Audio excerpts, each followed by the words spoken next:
Okay အားလုံးပဲမင်္ဂလာပါเนาะကျွန်တော်အခုကပြပြပေးမှာတော့ကျွန်တော်တို့ပေါ့เนาะ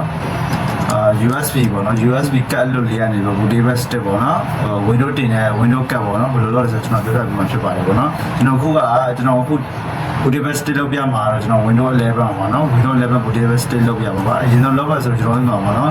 ကတ်လို့ပေါ့เนาะဘာမှမထည့်ရတဲ့ကတ်လို့ပေါ့เนาะအနည်းဆုံး 8GB ကနေ 8GB လောက်ကနေပြီးဆက်ရှိရမှာပေါ့เนาะကတ်လို့အဲ့ဒါမှဘာမှထည့်ရလို့မရဘူးပေါ့เนาะဒီလိုကိုမှ icon ရှိတယ်ဆိုတော့ icon နဲ့ကို bootable stick လုပ်ပြီးလို့ရှိရင်အလွယ်တကူပဲကိုကနေပြီးတော့ Windows ရေးပါတင်မယ်ဆိုလို့ရှိရင်ဒီခုကျွန်တော်ပြတဲ့နေတဲ့အတိုင်း bootable stick လုပ်ပြီးတော့အလွယ်တကူ Windows တင်လို့ရပါတော့အဲ့ဒါဆိုလို့ရှိရင်ကျွန်တော်တို့စာရဲကျွန်တော်တို့လိုက်ကြည့်လိုက်ကြအောင်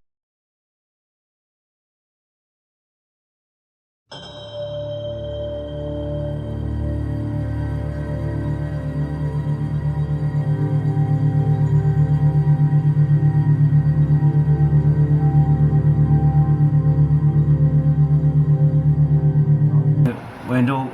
USB ကတ်အလုပ်ကိုပေါ့နော်နည်းနည်း 8GB ရှိရမယ်ပြီးလို့ရှိရင်ကိုယ့်ရဲ့ဆက်ကပေါ့နော်GB က MBR လားဆိုတာပြီးဖို့လဲလိုရပေါ့နော်ကိုယ့်ရဲ့ဆက်က GBD ဖြစ်ပြီးတော့ကိုက MBR ကြီးကိုတင်ထားမယ်ဆိုလို့ရှိရင်လည်းမရဘူးပေါ့နော်အဲ့လိုပဲMBR ဖြစ်ပြီးတော့ GBD တင်ထားမယ်ဆိုလည်းမရဘူးပေါ့နော်ကိုယ့်ရဲ့ဆက်က GBD က MBR ကဟိုစစ်ဘယ်လိုစစ်လဲဆိုလို့ရှိရင်ကျွန်တော်တို့ this PC ရှိတယ်ပေါ့နော် this PC ကို right ချက်ထားလိုက်ပြီးလို့ရှိရင် property ဆိုတာရှိတယ်နော် property ဆိုတာရှိတယ် PI property တစ်ချက်နှိပ်လိုက် sorry this PC ကို right click နဲ့ပြီးလို့ရှိရင်ကျွန်တော်တို့ကဒီမှာ show more option ဆိုတာရှိတယ်ပြီးရင် manage ဆိုတာရှိတယ်ပေါ့နော်တစ်ချက်နှိပ်လိုက်လို့ရှိရင်မှာ this device manager ဆိုတာရှိတယ်နော်တစ်ချက်နှိပ်လိုက် sorry this management တစ်ချက်နှိပ်လိုက်ညမှာဆိုရှိဒီမှာပေါ့နော်ကိုယ့်ရဲ့ဆက်က GB လား MB လားဆိုတော့ဒီမှာလည်းကြီးလို့ရတယ်ဟာ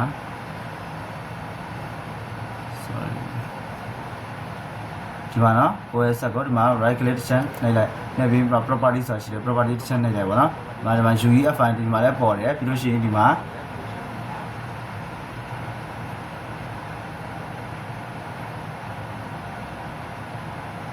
နော် GBD လို့ပေါ်တယ်ပေါ့နော် UEFI GBD လို့ပေါ်တယ်ပေါ့နော်ဒါဆိုရှင်ကိုယ့်ရဲ့ Windows တင်မှာဆိုကိုယ့်ရဲ့ဆက်က GBD ပဲဖြစ်တယ်ပေါ့နော် GBD ကိုကျွန်တော်တို့တင်ရမှာဖြစ်ပါတယ် GBD ရွေးပြီးတင်ရမှာဖြစ်ပါတယ်ပေါ့နော်အဲ့လိုမှမဟုတ်ဘူး RAM ဘောက်ကနေပြီးတော့ comment ဆိုတဲ့ Windows အားပြီးလို့ရှိရင်ကျွန်တော်ကအဲ့လိုကမှ MSIN လို့ရှိရင် FO ပေါ့နော်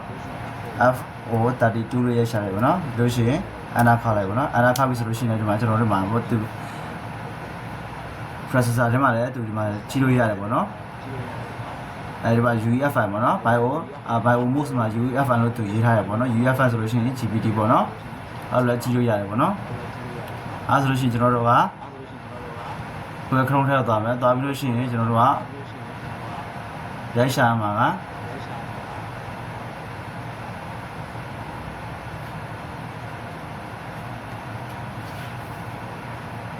မ Roofer download ဆိုတာရှိတယ်နော် Roofer download ဆိုတာရှိတယ်ပြီးလို့ရှိရင်ကျွန်တော်တို့ကအမှ Roofer create bootable USB device the easy way ဆိုတာရှိတယ်ပေါ့နော်အဲ့ဒါချက်နှိပ်လိုက်နှိပ်ပြီးဆိုလို့ရှိရင်ကျွန်တော်တို့ကအောက်နေနဲ့ဆွဲမယ်နော်ဒီနဲ့ဆွဲပြီးလို့ရှိရင်ကျွန်တော်တို့ကဒီမှာ standard ဆိုတာရှိတယ်နော်အပေါ်ဆုံးဟာဒီတစ်ချက်နှိပ်ရမယ်နှိပ်ပြီးတစ်ချက် down လိုက်မယ်ပေါ့နော် file size ကတော့ 2MB ပဲရှိတယ်ပေါ့နော်အဲဒါဆိုပြီးပါပြီပြီးလို့ရှိရင်နောက်တစ်ခုကကျတော့ကျွန်တော်တို့ဒီမှာ Windows 11 iOS download ဆိုတာရှိတယ်အဲ့ဒါတစ်ချက်နှိပ်လိုက်နှိပ်ပြီးလို့ရှိရင်ဒီမှာကျွန်တော်တို့ download Windows 11ဆိုတာရှိတယ်တစ်ချက်နှိပ်မယ်နှိပ်ပြီးရင်အောက်သွားမယ်ပြီးလို့ရှိရင်ဒီမှာပေါ့နော် select download ထဲမှာကျွန်တော်တို့က Windows 11အောက်ကစာတမ်းကိုယူမယ်ပြီးလို့ရှိရင် confirm ကိုတစ်ချက်နှိပ်မယ်ပေါ့နော်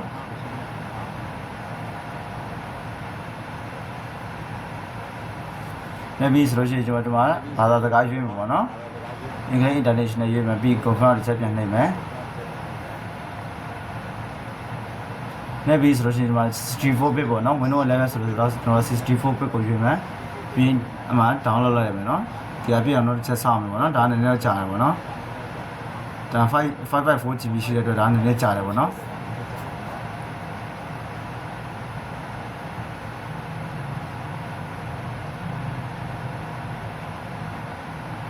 ကျွန်တော်ပြန်ထွက်ထားမယ်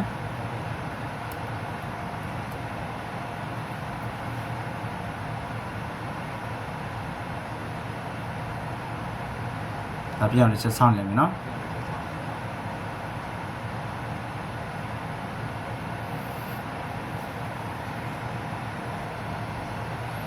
ဟုတ်ကဲ့ပါနော်ခုဆိုလို့ရှိရင်တော့ဒီမှာတရားဒီမှာ download ဆိုတာပြေးကန်နေပြီပေါ့နော်ခဏလေးတစ်ချက်စောက်ပေးလိုက်မယ်နော်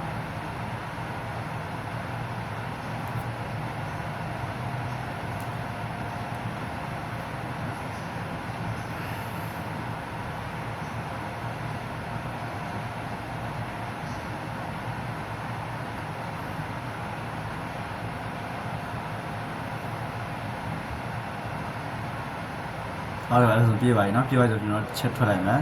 ထွက်ပြီးဆိုလို့ရှိရင်ကျွန်တော်တို့က this page တော့ပြောင်းအောင်မယ်ဝင်ပြီးပါဆိုလို့ရှိရင်ဒါကတော့ဒီမှာကို window တင်မှာ cut လို့ပေါ့เนาะ cut လို့ရှိရမယ်ပေါ့เนาะပြီးလို့ရှိရင်ကျွန်တော် download ဆိုရတဲ့တစ်ချက်ဝင်မယ်ဝင်ပြီးပါဆိုလို့ရှိရင်ဒီမှာเนาะ root file ရဲ့ဒီမှာ iOS file ရောနှစ်ခုရပါပြီပေါ့เนาะ root file ရောဝင်မှာဝင်ပြီးလို့ရှိရင်ကျွန်တော်က right click နဲ့ပြီးလို့ရှိရင် run administrator ရှိတယ်ပေါ့เนาะအဲ့တစ်ချက်နှိပ်လိုက်မယ်နှိပ်ပြီးကျွန်တော်တို့က yes ကိုတစ်ချက်နှိပ်ပြလိုက်မယ်เนาะနေပြီးဆိုလို့ရှိရင်ဒီမှာပေါ့နော် /iOS file မှာကျွန်တော်က လို့ရှိရင်ကျွန်တော်ကခုနက download ဆွဲထားရတယ်ဒီမှာပေါ့နော်အဲ့ဒါတစ်ချက်နှိပ်ပြီးလိုက်နှိပ်ပြီးလို့ရှိရင်ကျွန်တော်က open အောင်တစ်ချက်နှိပ်ပေးလိုက်မယ်နှိပ်ပြီးလို့ရှိရင်ဒီမှာကိုဆက်မှာဒီမှာပေါ့ဒီနေရာမှာအဓိကပေါ့နော်ကိုက MB ကခုနကကျွန်တော်ပြောခဲ့သလိုနော် MB ရဲ့ GB ကတီးဖို့လိုပဲနော်အဲ့ UEFI ကျွန်တော်က GPT ပေါ့နော် GPT ဆို UEFI ပေါ့နော်ပြီးလို့ရှိရင်အဲ့လိုမှမဟုတ်ဘူးကိုက MB ဆိုရင် MB ပြောင်းလိုက် MB ဆိုဒီမှာ BIOS UEFI ဒီမှာတူပြောင်းဝေးလိုက်ပြီပေါ့နော်ကိုကကျွန်တော် GPT ဆိုတော့ GPT ကိုနှိပ်လိုက်မယ်နှိပ်ပြီးဒီမှာနာမည်ကကျတော့ INGO W Windows 11ပေါ့နော်ပြီးရင် BRO တော့နော်ပြီးလို့ရှိရင်ဒီမှာတော့ကျွန်တော်ပြောင်းစရာမလိုပြီးလို့ရှိရင်ကျွန်တော် stack ကိုနှိပ်လိုက်မယ်နော်ပြီးလို့ရှိရင်ကျွန်တော်တို့ကဒီမှာအမှန်ကြီးလေးပေးလိုက်ရတယ်မပေးလိုက်ရနော်ကျွန်တော်ပေးလိုက်မယ်ပြီးလို့ရှိရင် okay ကိုတစ်ချက်နှိပ်ပေးလိုက်မယ်နော်အဲ့ဆိုလို့ရှိရင်ဒီမှာသူသွားနေတယ်ပေါ့နော်ဒီအနီချောင်းလေးပြေးပါပြီဆိုလို့ရှိရင်တော့ဒါကျွန်တော် Windows Boot Device တင်လာရပြီပေါ့နော်ဒါလည်းကျွန်တော်တစ်ချက်စောင့်မယ်ဒါလည်းအနည်းလေးကျွန်တော်တို့စောင့်ဆိုလို့ရှိရင်10မိနစ်15မိနစ်ဒါစောင့်ရတယ်ပေါ့နော်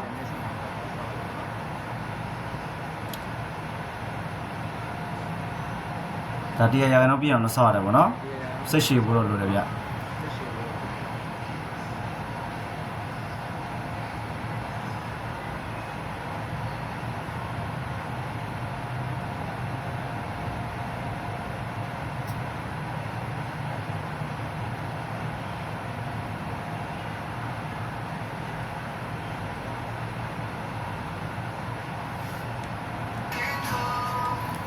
အဲ့ဆိုလို့ရှိရင်ကျွန်တော်ဒီမှာပေါ့နော် ready လို့ပြပြီပေါ့နော် ready လို့ပြပြီဆိုလို့ရှိရင်ဒါကျွန်တော်တို့သုံးလို့ရပြီပေါ့နော်အဲ့ဆိုလို့ရှိရင်ကျွန်တော်ဘာလို့ဆက်မလို့ close ကိုနှိပ်လိုက်ပါနော်အဲ့ဆိုလို့ရှိရင်ချက်ပြန်ကြည့်လိုက်မယ်ပေါ့နော် this video ဆက်ဝင်လိုက်မယ်ဒီမှာပေါ့နော် Windows ဒီနဲ့ပုံလေးပေါ်ပြီးတော့နော်ဒါဆိုလို့ရှိရင်ကျွန်တော်တို့ Windows 11ဒါတင်လို့ရပြီဖြစ်ပါတယ်ပေါ့နော်ဒါ Windows 11 Pro ကဖြစ်ပါတယ်ပေါ့နော်ဒါဆိုလို့ရှိရင်ကျွန်တော်တို့ Windows 11တင်မှာဆိုလို့ရှိရင်အတိုင်း icon နဲ့ဒါ Boot Device လုပ်ပြီးတော့ဒါတင်လို့ရပြီပေါ့နော်ဟုတ်ကဲ့ပါအားလုံးကိုကျေးဇူးတင်ပါတယ်ခင်ဗျာနောက်ဗီဒီယိုမှာပြန်တွေ့ကြမယ်ခင်ဗျာ